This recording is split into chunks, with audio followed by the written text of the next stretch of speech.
The cryopod hissed as its seals released, vapor curling into the sterile white light of Containment Bay 7. Dr. Zyron Kale adjusted the optical lenses fused into his violet-skinned face and leaned closer to the observation glass, 3 clawed fingers tapping against a data slate. "Vitals stabilizing," said the voice of his assistant, a smaller Valkyrie technician named OSS. "Brain activity nominal. He's waking up." Inside the pod, a man stirred. Dark hair, lean muscle wrapped in the remnants of a tattered flight suit, a jagged scar across his jaw. Darian Voss had been frozen for what the ship's records estimated as 11,000 years, a relic pulled from a derelict human vessel drifting at the edge of the Kethran expanse. "Fascinating," Zyron murmured. "An ancient specimen of Homo sapiens. The records say his species went extinct in some kind of self-inflicted catastrophe. We may be looking at the last one in existence." OSS shifted nervously.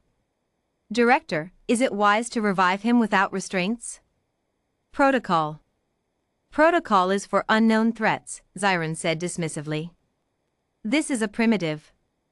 Soft tissue, no natural weapons, limited lifespan even by their own standards. He poses no danger. Besides, think of the research value, a living fossil, capable of speech.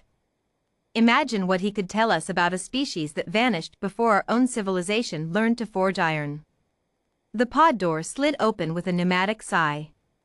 Darian's eyes snapped open. For a moment, he simply lay there, lungs adjusting to the recycled air, vision swimming with the afterimages of a memory he wasn't ready to process yet. The last thing he remembered was the persistence, his ship, screaming through a debris field as something far larger and far older than humanity tore it apart. He remembered giving the order. He remembered the cryo override. He remembered nothing else. "Do not be alarmed," Zyron said, voice modulated into what he believed was a soothing register. "You are safe.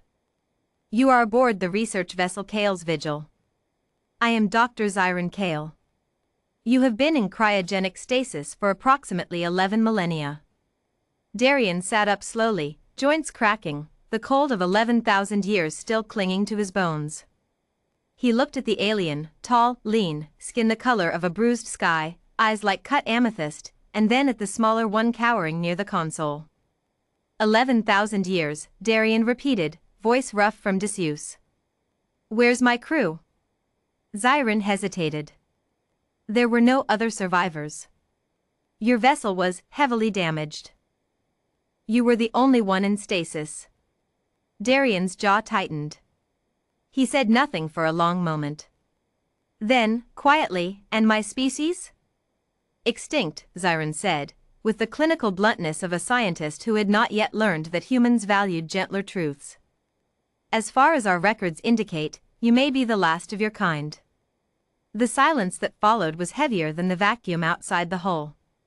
They kept him in the observation wing for 3 days. Zyron ran scans, drew blood samples, recorded vocal patterns, catalogued every twitch of human physiology like a man unwrapping a gift he didn't understand the value of. Darian answered questions when he felt like it. He ate the bland nutrient paste they gave him. He watched. He listened. He learned the layout of the ship, the patrol patterns of the guards, the cadence of the alien language spoken just outside his earshot when they thought he couldn't make out the words. He was not as broken as they assumed. On the 4th day, Zyron brought him to the central archive chamber, a vast cylindrical room ringed with floating data crystals, each one pulsing with stored knowledge from 100 conquered or extinct civilizations. "I want to show you something," Zyron said, gesturing to a crystal near the center. It flickered to life, displaying a star map riddled with red markers. "These are worlds my people have absorbed.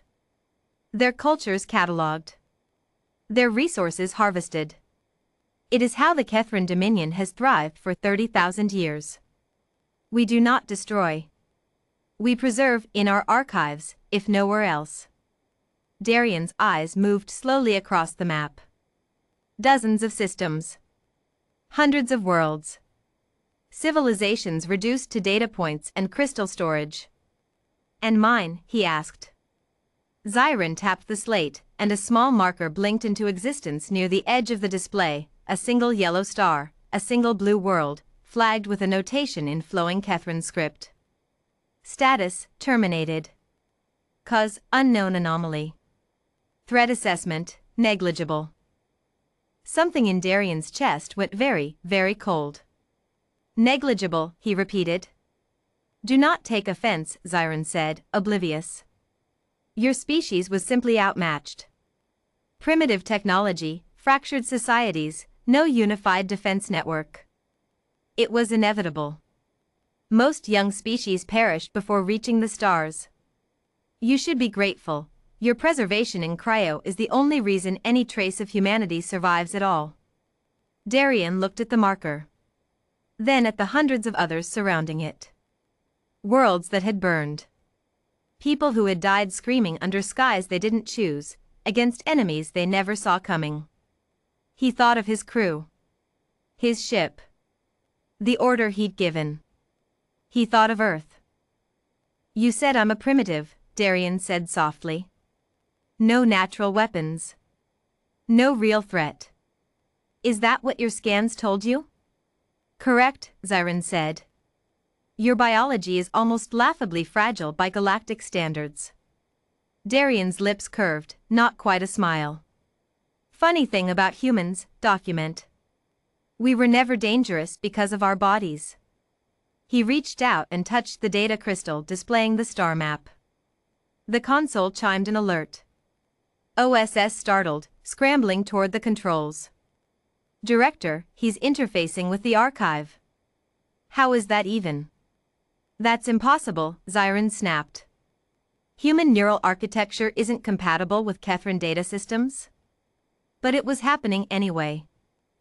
The crystal pulsed brighter, faster, cascading lines of alien code rippling across its surface, and Darian's eyes had gone distant, unfocused, his pupils reflecting light that wasn't coming from the room. What Zyron didn't know, what no scan had ever revealed, because no scan had been calibrated to look for it, was that Darian Voss hadn't always been a soldier. Before the war, before the persistence, before any of it, he had been something else, an engineer turned uplinked operative, one of the last humans to undergo the Lazarus Protocol, an experimental neural integration program that fused human cognition with adaptive machine intelligence. The procedure had been classified. Buried. Erased from every surviving record, except the one stored in the only place the Kethran hadn't thought to look. Inside his own mind. 11,000 years of dormancy hadn't erased it. It had let it grow. Darian, Zyron said, voice rising with something close to alarm. Disengage. That is not a request. Darian's eyes refocused. When he spoke, his voice carried a strange, layered resonance, human, but underscored now with something colder, sharper, vast. You called my species negligible, he said.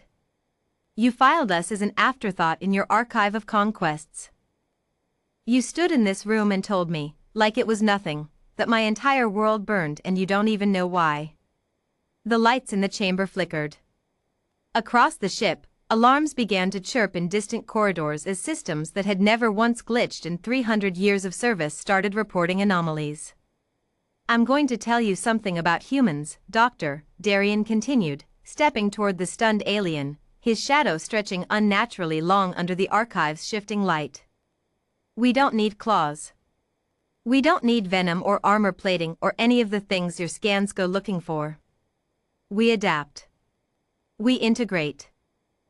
We survive in places that should have killed us 1,000 times over, and when something takes everything from us, we don't grieve quietly. The data crystal behind him cracked, light spilling out in jagged white fractures. We get even. Zyron stumbled back, reaching for the emergency calm, but his own console was already rerouting itself, lines of his ship's deepest security protocols folding open under Darian's mental grip like pages in a book. You revived me because you thought I was safe, Darian said, voice quiet now, almost gentle, which made it worse. You were wrong. Behind him, the entire archive chamber began to glow, not with alarm, but with the slow, deliberate awakening of a power the galaxy had buried right alongside humanity, and never bothered to dig back up. Outside the viewport, the stars themselves seemed to hold their breath.